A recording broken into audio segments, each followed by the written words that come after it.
දැන් මෙයා ඉන්නවනේ 419 හදලා බලමු. 419 හදද්දි මෙන්න මේ ෂෝට් මෙතඩ් එක යූස් කරන්න. මෙන්න මේක තමයි මම යූස් කරන්නේ. දැන් අර මේ ලියාගත්තේ ඔය ලියාගත්තා වගේ අපිට දෙකේ පාදෙන් ලියා ගන්න පුළුවන් මෙන්න මෙහෙම. ඔය මේ අර දන්නවනේ දෙකේ බිඳුවක් නෑ එකයි. ඊළඟට දෙකේ පළවෙනි බලය කියන්නේ 2යි. දෙකේ දෙවෙනි බලය කියන්නේ 4යි.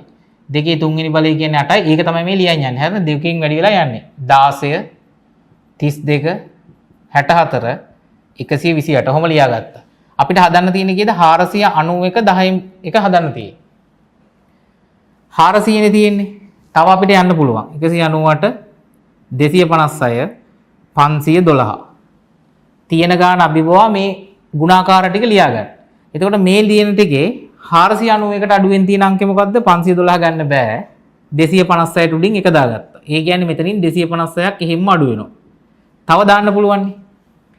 බලන්න දැන් 256ට දැන් 128කුත් දාන්න පුළුවන්ද කියලා බලමු. 256 128ට එකතු කරොත් 8 6යි 14න් 4 එකක් ඉතිරි 5යි 7යි 8යි 2යි 1යි 3යි. පුළුවන්.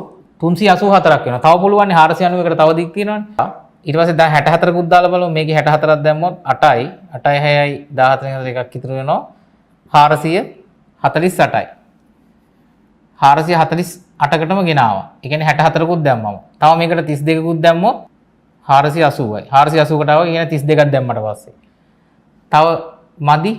තව 16ක් දැම්මොත් 16ක් දැම්මොත් බෑ 499 වෙනවා.